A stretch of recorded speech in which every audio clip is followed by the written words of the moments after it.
Hey, it's Doug, and welcome back to the Krewe Japan podcast, a podcast where we take you on audio journeys through Japanese culture. Welcome back to the podcast. Today, we're joined by Dr. Hiromu Nagahara, Associate Professor of History at MIT, as we take a deep dive into the history behind the Imperial Family, the Chrysanthemum throne. This is actually going to be a two-part episode. So today is part one, where we are going to talk about quite a few things, but just to highlight a few of those for you. On this episode, Dr. Nagahara shares with us his background.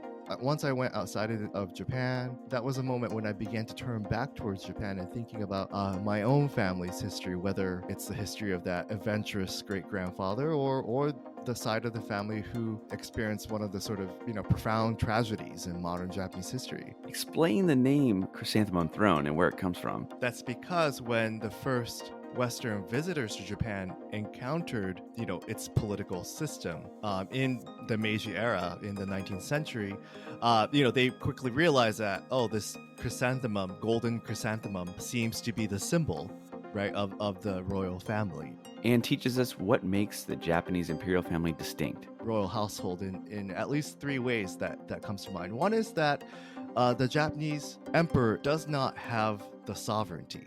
Let's dive on in.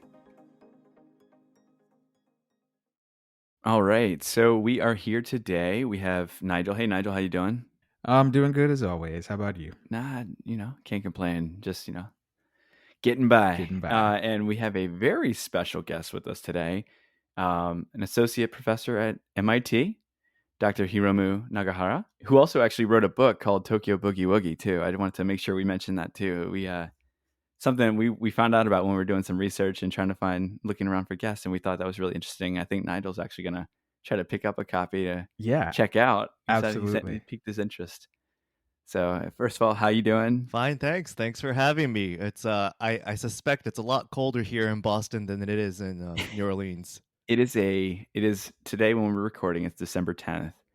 And it is a balmy 78 degrees outside. Oh my goodness. Like 120% humidity. Yeah, I was going to say with a lot of humidity as well. Yeah. We had our first real snow covering yesterday. Oh, yeah? 2 nights ago. Everything was covered in snow when we woke up, and my 7-year-old and 4-year-old daughters were absolutely delighted. Wow. Personally, I think I would enjoy the New Orleans weather more. Your 7-year-old and 4-year-old daughters have probably seen more snow than I have in my entire life. Yeah, no, we're looking ahead, but not necessarily forward to more snow in the next couple of months. I gotcha. See, like kids really I remember as a kid, I always wanted to see and play and snow and all that stuff. But then I started doing some work for a hospital in Minnesota a few years back, and it required a lot of traveling. And in the summer, it was great, escaping some of the heat and humidity of New Orleans during the summer. But in the winters, oh my goodness, like negative 15 degrees, like wind chill and snow and ice. I can't tell you I can't count how many times I slipped just because I'm not used to it, so a nice southern boy up in Minnesota slipping around on ice and spilling his hot coffee that's everywhere. a different kind of cold there too. My wife is from the Twin Cities, and Oh, yeah? temperature wise, it's even colder there. So it's some pretty intense stuff. Oh, yeah. It gets pretty wild. But since we're kind of talking about New Orleans a little bit, and before we jump into deeper introductions and more on the topic for today's conversation, one thing we ask a lot of our guests when they come onto the podcast is if they have a connection to New Orleans, if you've been before, or, if you have, what's your fondest or funniest or most unique memory? And if you haven't, what's the first thing you think of when you hear New Orleans?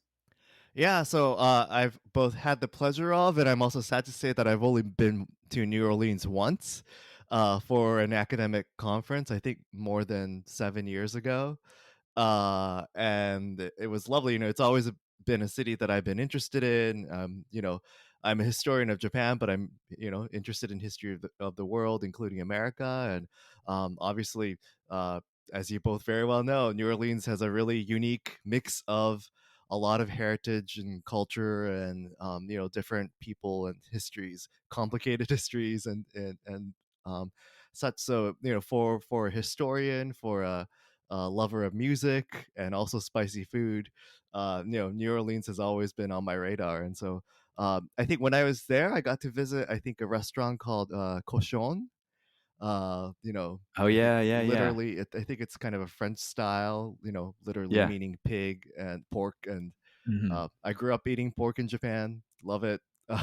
And so I'm really looking forward to, going back, uh, hopefully before too long.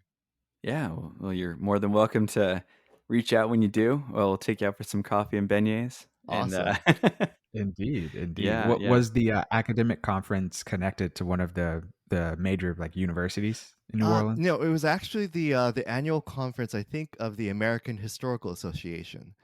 Oh, So it nice. happened at, I think, one of those really big hotels right by the French Quarter. Yeah, And um, right. yeah. So the problem with those conferences are that you usually end up spending a lot of times inside a hotel room in small, Ah, seminar rooms instead of hanging outside. So next time, I hope to do more of hanging outside than staying Yeah. inside the hotel. Those conferences, I feel like a lot of places pick New Orleans because of the opportunity, because people wanna go there, so they know that they'll have a good turnout, but then you're stuck inside for, Yeah, like, exactly, chunks of the exactly. day. Once Yes. you're there, you're not, you can't go Yeah. outside. So It's a trap. Uh, yeah.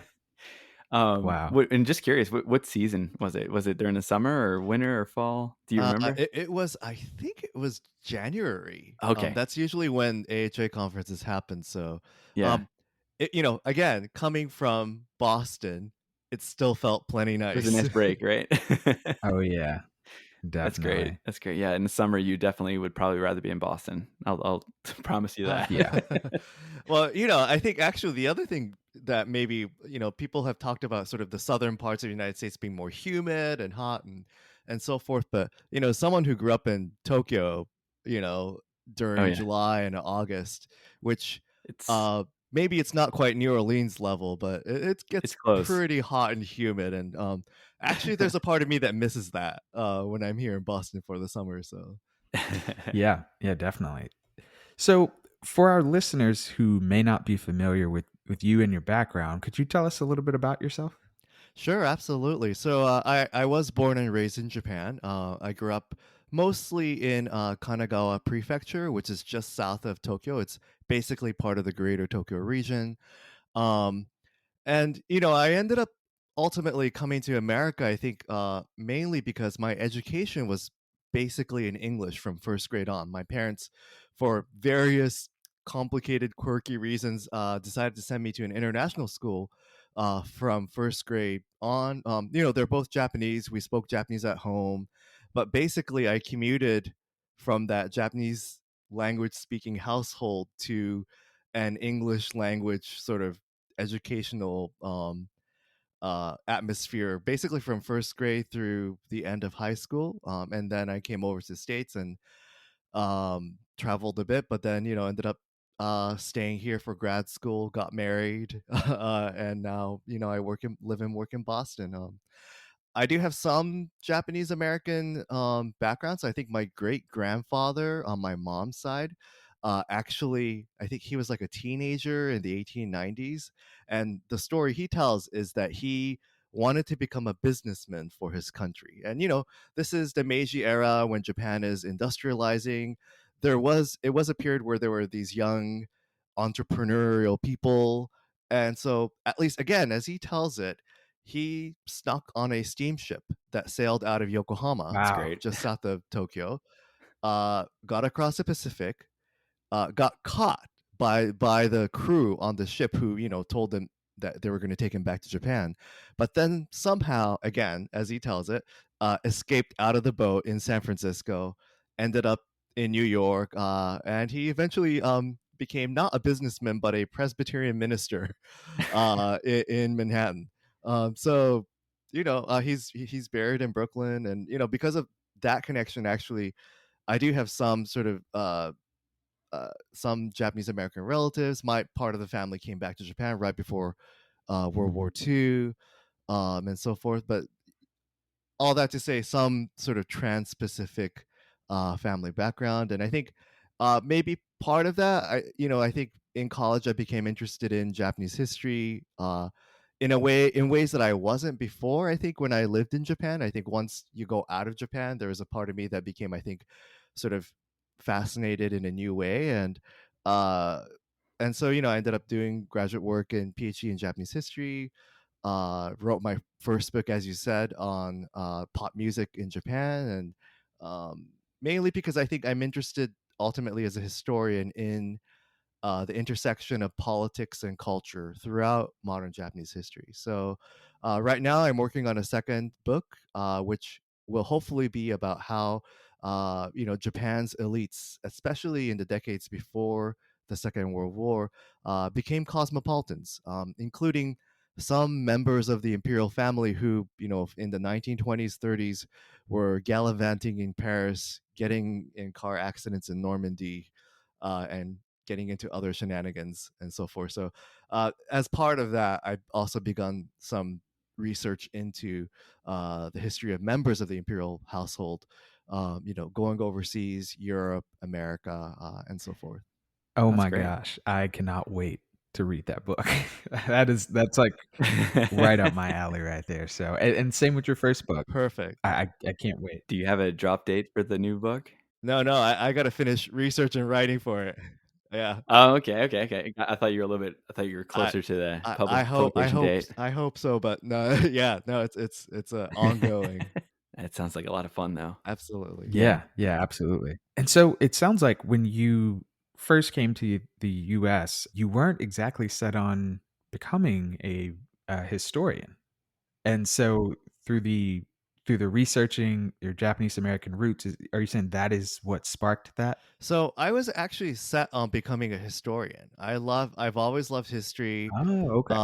But I think actually, again, when I was growing up in Japan, I was more fascinated by places that were quote unquote more exotic for me. Ah, And I think actually okay. my first love, as it were, in history was medieval European history, in some sense, Ah, as okay. far away as it can get from Japan. Yeah. Um, and so I thought, well, maybe, I'll study some kind of European history. But I think, and the other part was, I think Japanese history was both familiar, and parts of my family history was, I think, also a bit too intense. So, on my father's side, my grandfather is actually a survivor of the atomic bombing of Hiroshima, Wow. and he lost, his parents and some of his siblings in that, and he never talked about it himself too much, perhaps understandably. But his brother eventually became, after the war, became a professor of American literature in Kyoto, and he kind of became a family historian who wrote out the story of the family's experience. And so I grew up, being somewhat familiar with that story. But I think, yeah, once I went outside of Japan, um, and even as my sort of interest in all kinds of history grew, I think that was a moment when I began to turn back towards Japan and thinking about my own family's history, whether it's the history of that adventurous great grandfather, or the side of the family who had one experienced one of the sort of uh, profound tragedies in modern Japanese history. And so I think between those things and between my own experience, I think, of being a Japanese overseas. And I think that's also part of why I'm doing the project that I'm doing now. I think I became more interested in the Japan's place in the world, across history.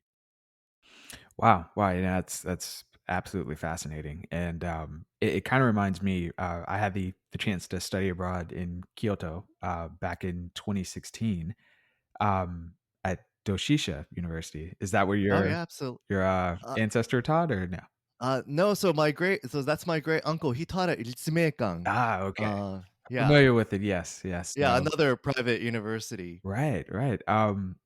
And I always say about that experience, I went to Japan and studied there, but ended up learning much more about America than I did Japan. It's something about getting outside of your own country and taking a look back. It sparks different things in your head. Yeah, you look in the mirror and you can kinda see Oh, that's how people see us. Yeah, because you don't really, especially if you live in a bubble, and a lot of Americans do, where they don't really get out of the Sure, US. sure, yeah. Um, you don't realize the perception. You may hear it, but you don't realize, truly realize, until you actually step out and see how people perceive you as an American before they even know who you are. Yeah, I knew. At least for me, I think there's also the parts of Japan that I grew up kind of taking for granted. I think, and when you're a kid growing up, you're kind of busy in your own world, Yeah. and um, I think it was really only once I started researching Japanese history that I became fascinated in uh, you know, urban history of places like Tokyo and Kyoto. Started walking around and getting to know those places in ways that I didn't, and I wouldn't have appreciated when I was growing up here. So, uh, yeah, I feel like actually becoming a historian of Japan has actually enabled me to get to know Japan, in some sense, much more intimately than I would have.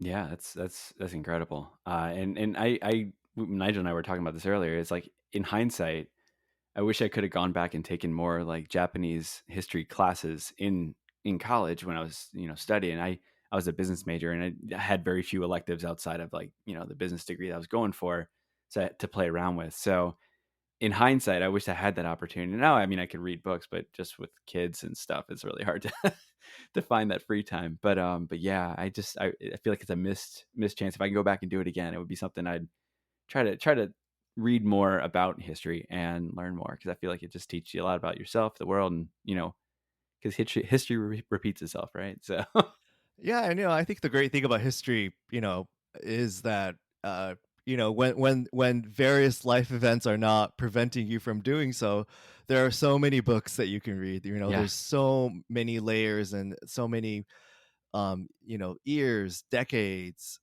even centuries of scholarship. And so there's always deeper places that you can dig and discover. yeah. Yeah, absolutely. Well, today we're gonna kind of dig a little bit into the history behind one of the world's, well, not one of the world's oldest hereditary monarchies, and that's the Imperial House of Japan, also known as the Chrysanthemum Throne. So let's start off with like an obvious question.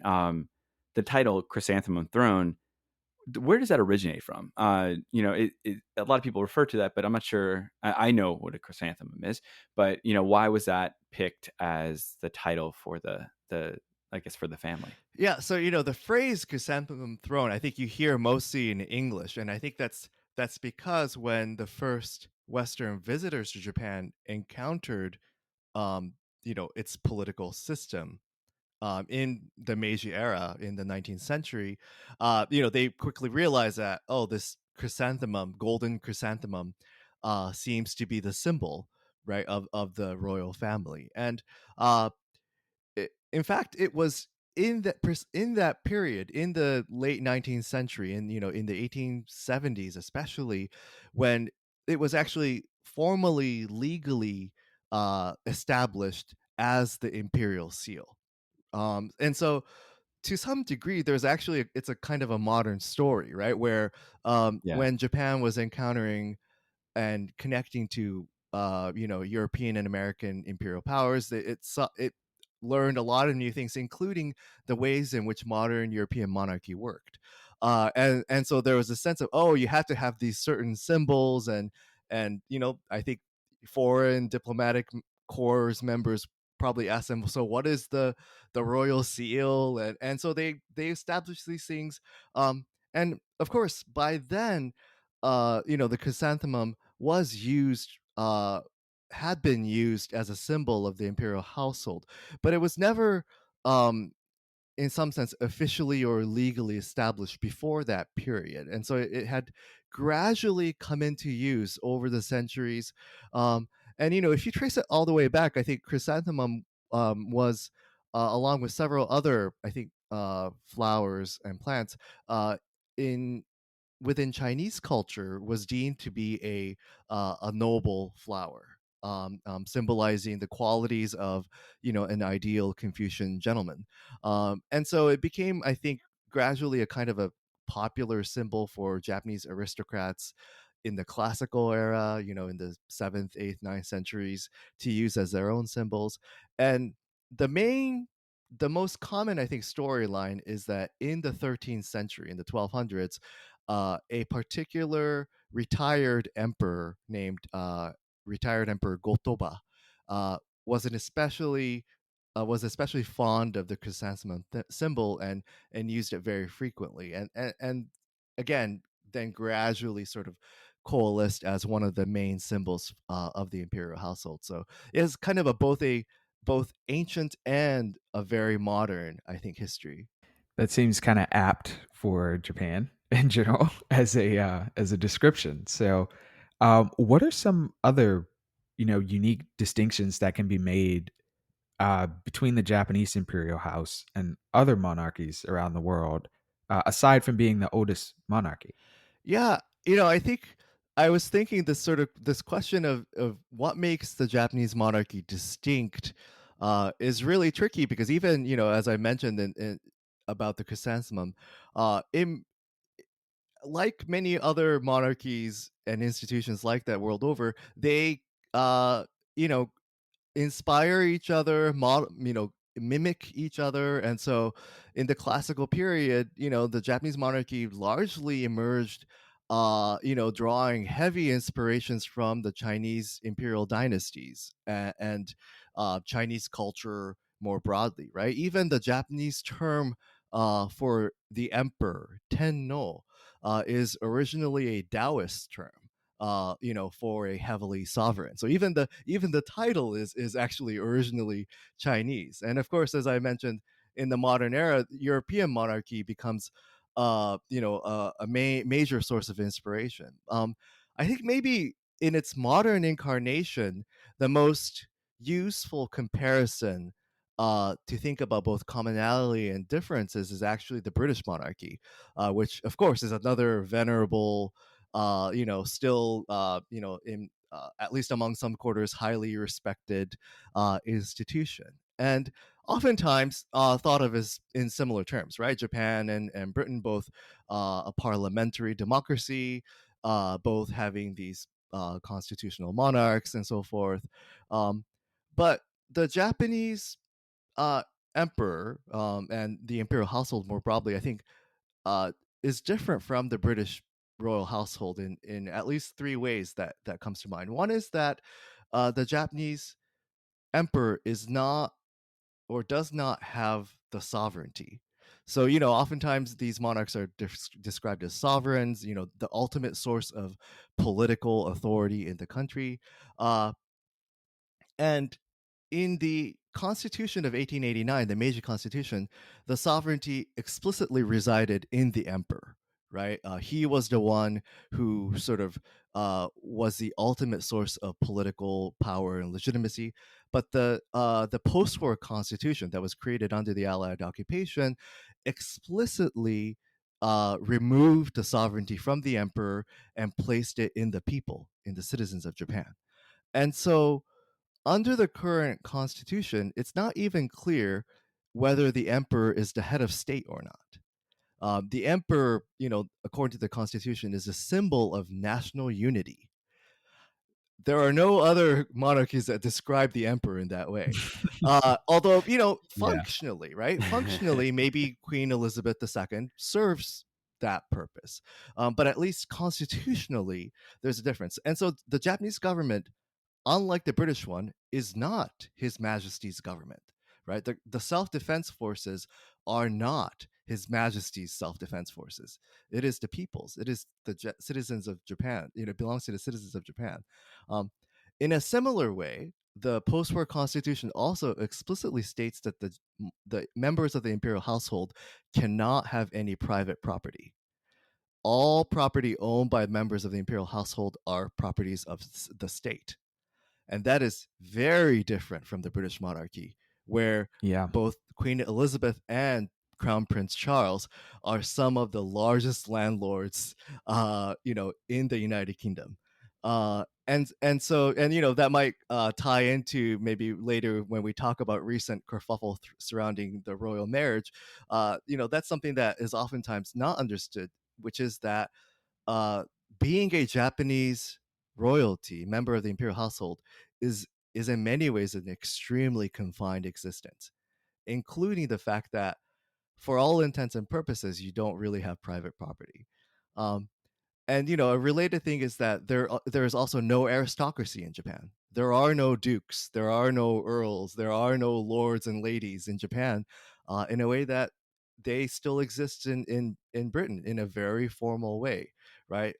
There are no House of Lords, and so what we're talking about when we're talking about the Japanese, imperial household is actually a very small group of number of people who, you know, especially if they are women in the imperial household, when they become married, they no longer, right, by law, they are no longer members of the imperial household, and just join the broad swath of commoners that surround the royal family. And so the fact that there is no aristocracy also means that there are no sort of intermediary group of people between the monarchy and the average citizen, right? And so that's another key difference, I think, between the two countries.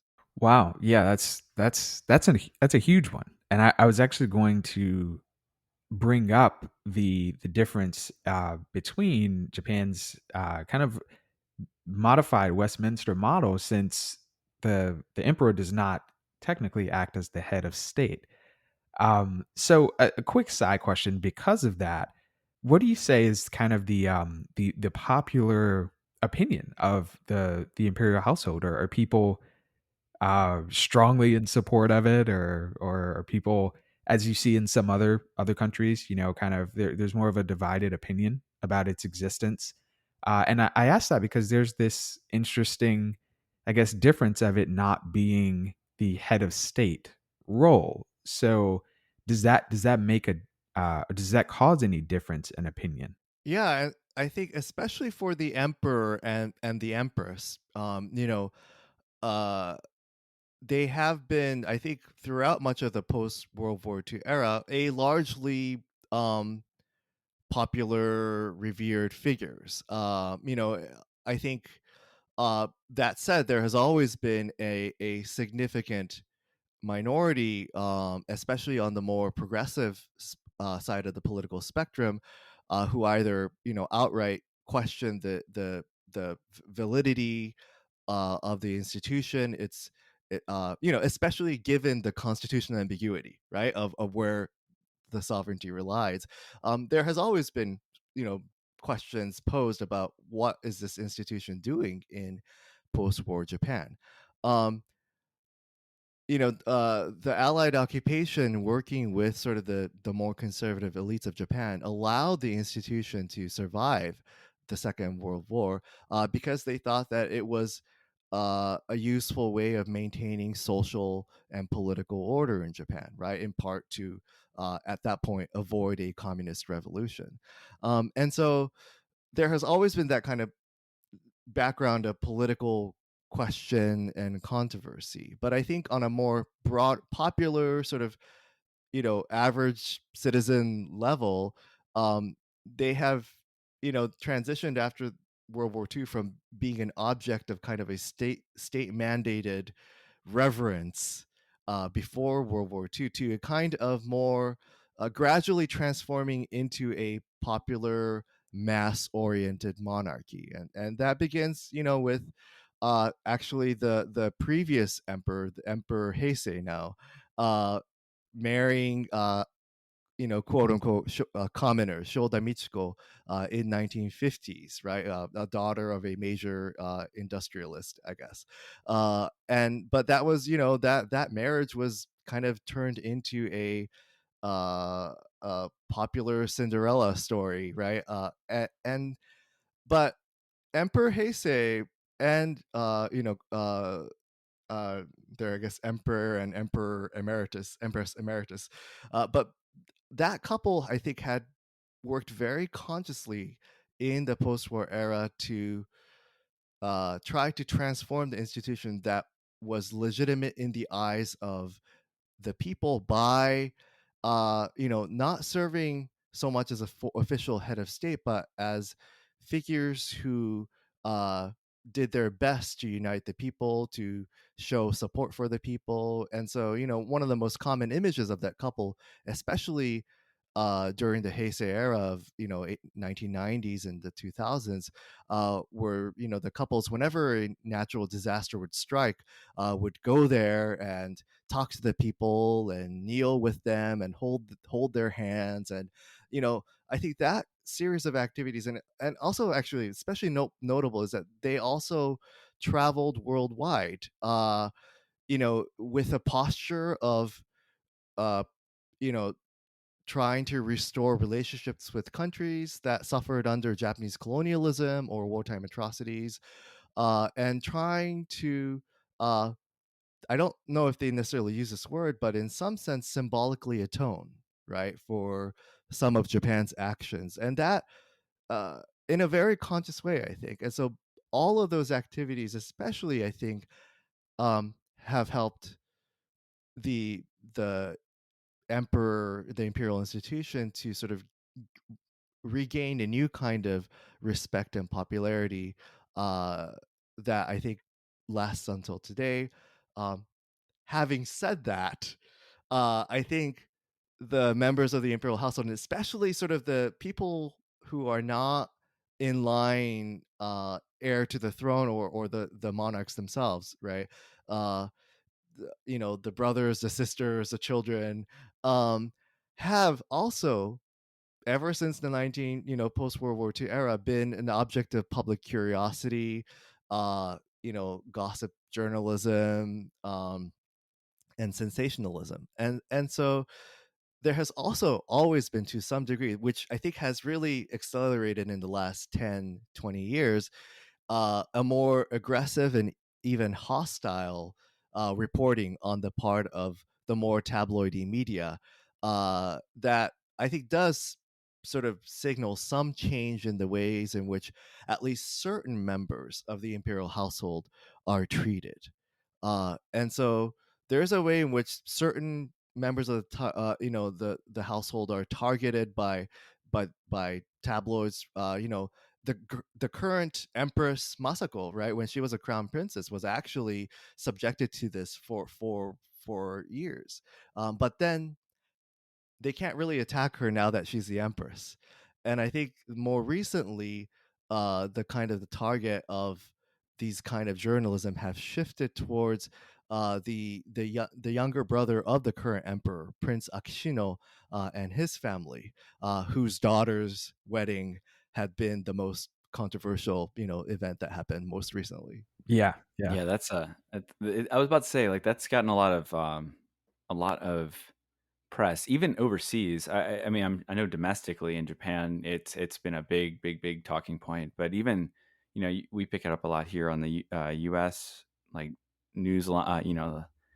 the news feeds that we get, and I mean all over the world really, because it has been kind of and it's, I guess partly because Mako lives in the U.S. now, right, in New York, if I'm not mistaken. Yeah, I think somewhere in the Hell's Kitchen Yeah, area of yeah. Manhattan. So I think that it's gotten a lot more attention here because of that.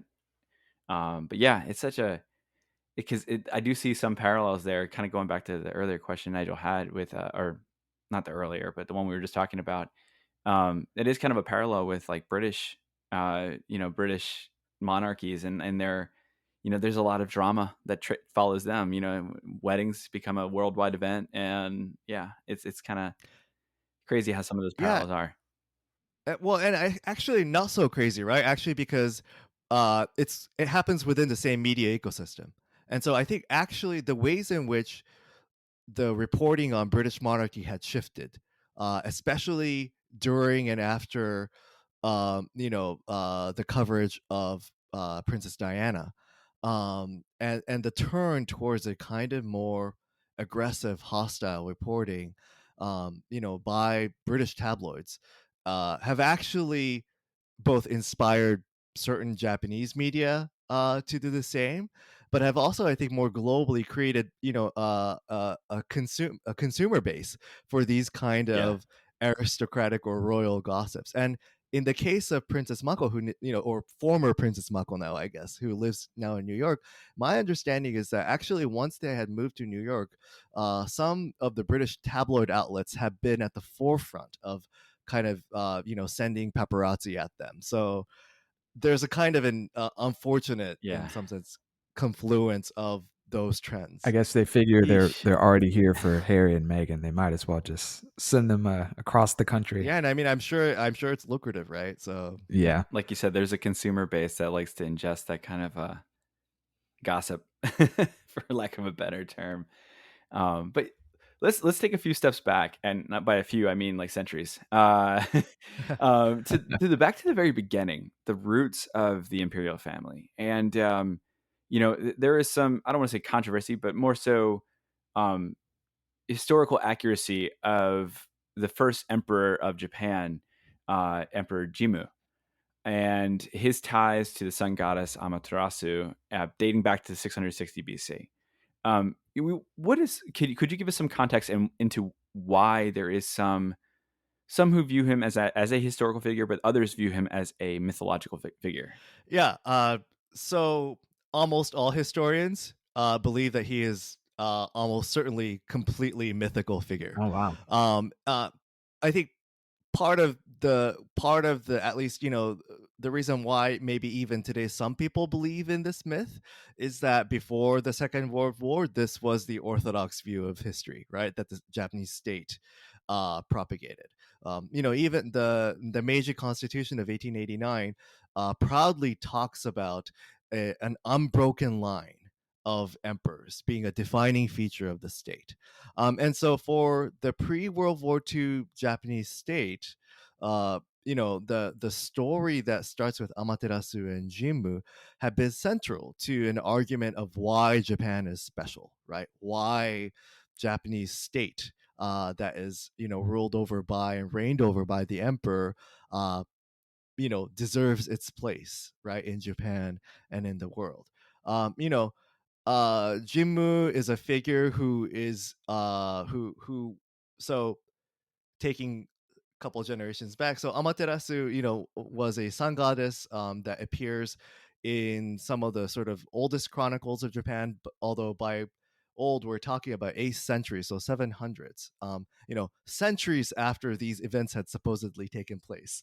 Right, and so some of these earliest chronicles of Japan, which were written in Chinese, by the way, um, talks about there being this sun goddess Amaterasu, who was one of the leading kami or deity of what we would now call Shintoism. Um, and she apparently sent her heavenly grandson, a figure named Ninigi, to create a heavenly dynasty on Earth.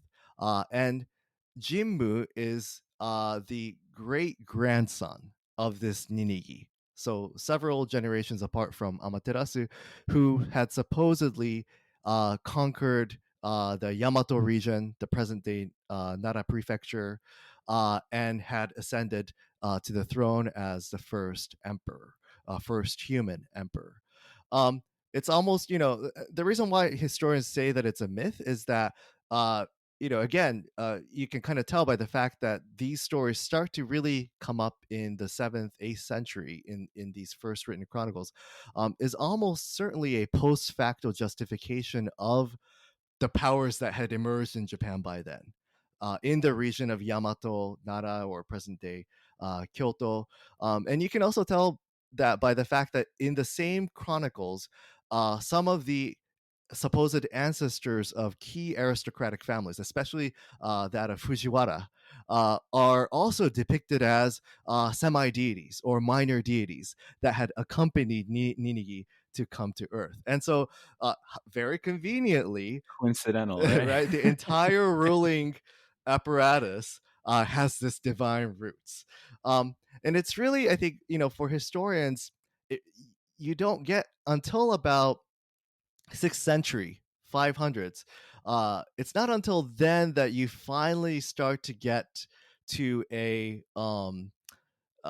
a sense that there is a kind of monarchy or a central authority in the Yamato region who can be verified historically, archaeologically, and so forth. And even then, we don't call that person, this the 6th century figure is a king named Ketai. We historians tend to not call him emperor, even though in the kind of official chronicle he has been talked about as emperor, because it's not until 2 centuries after that, in the 7th century, and I think towards the end of the 7th century, that a Japanese monarch, actually a woman, an empress named Jito, who first used the title of Tenno, or the heavenly sovereign, emperor.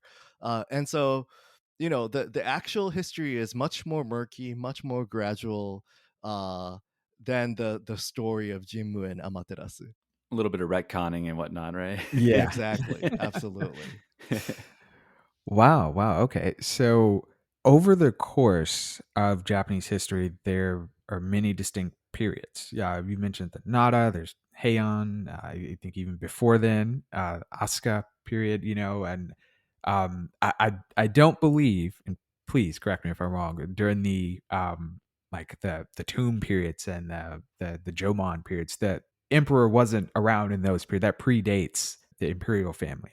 But during the periods that we mentioned, the Asuka, Nara, Heian, and so on and so forth, how did the emperor's power and dominion fluctuate, or were there certain periods where the emperor was more powerful than others, leading all the way, I guess, until the Meiji period, the Meiji Restoration? Yeah, that's a great question, and also a very tricky one, right? Because I think it ultimately depends on who or what you mean by the emperor. Oh, okay. Because if you mean by the emperor an individual, right, an individual monarch who, maybe in the image of the absolutist monarch of Europe, like Louis XIV, sort of called himself the state and governed accordingly.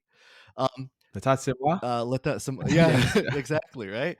Um, then maybe the answer is never, because I think the family that emerged as the imperial family in Yamato, right, was just one of the powerful clans that had emerged in ancient Japan, uh, and had always been surrounded by peers or slightly less powerful aristocratic families. And so even the emperors who, or the monarchs, who emerged in the 6th century, as a more solidly historical figures, always ruled in collaboration with other leading aristocratic families. So in the 6th and 7th century, you have a very famous aristocratic family called Soga, who is oftentimes credited with especially promoting Buddhism in Japan, along with an imperial prince, right, Prince Shotoku, who came from whose mother, I believe, came from the Soga clan.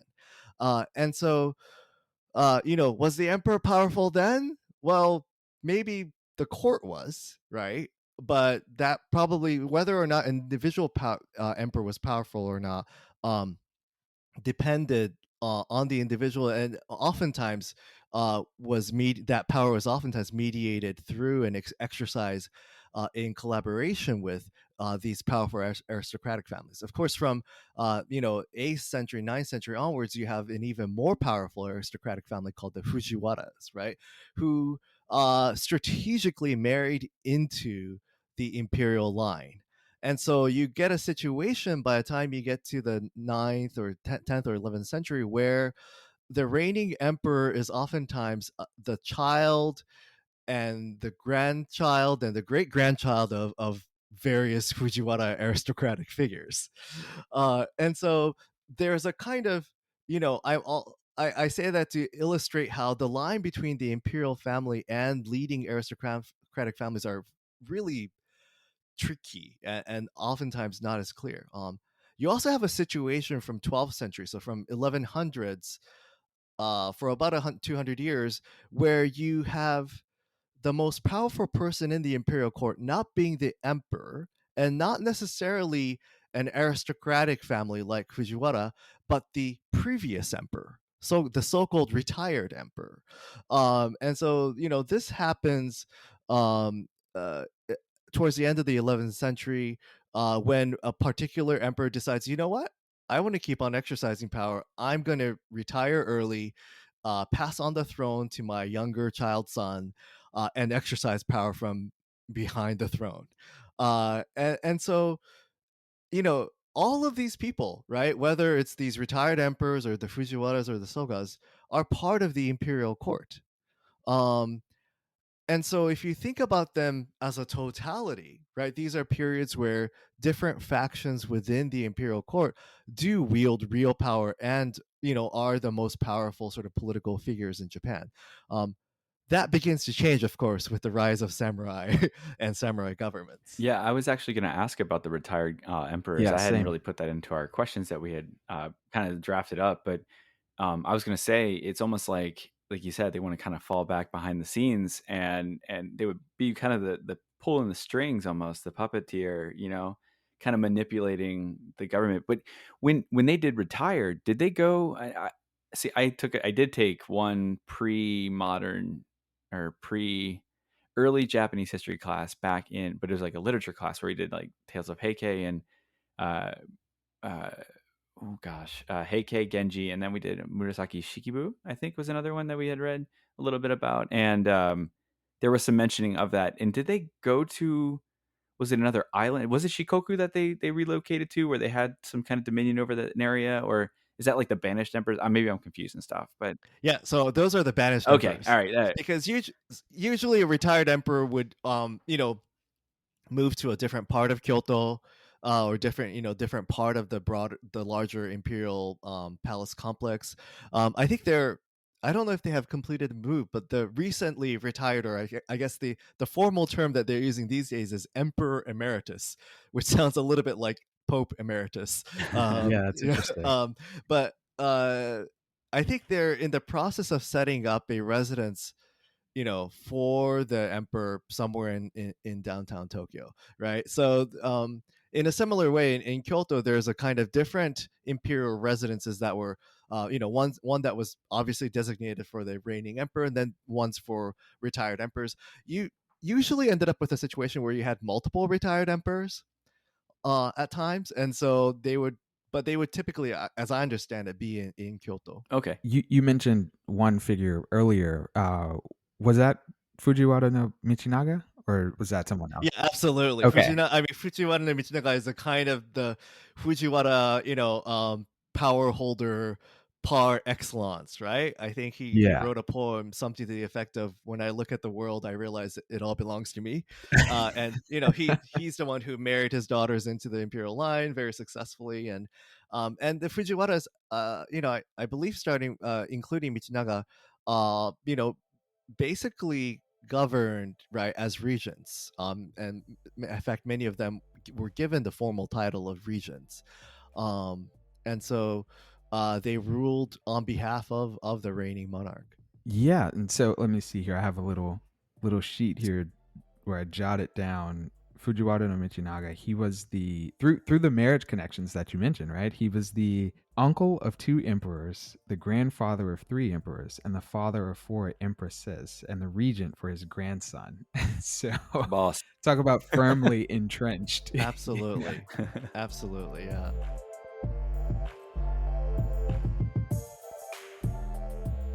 And that's it for part 1 of their 2-part series on the Imperial Family of Japan. Thank you again to Dr. Nagahara for joining us today, and you'll hear the rest of it next week when we release our next episode. If you have read up on it or have some good source material that you've read where you want to share with us, feel free to reach out to us on Twitter, Facebook, Instagram, YouTube. We're starting that YouTube stuff up. Anywhere. Let us know. You can reach us on social media on Twitter at KREWEOFJAPAN, on Instagram at KREWEOFJAPANPODCST, on Facebook, Krewe of Japan Podcast. Same thing for YouTube. Or send us an email. That's krewofjapanpodcast@gmail.com. Until next time.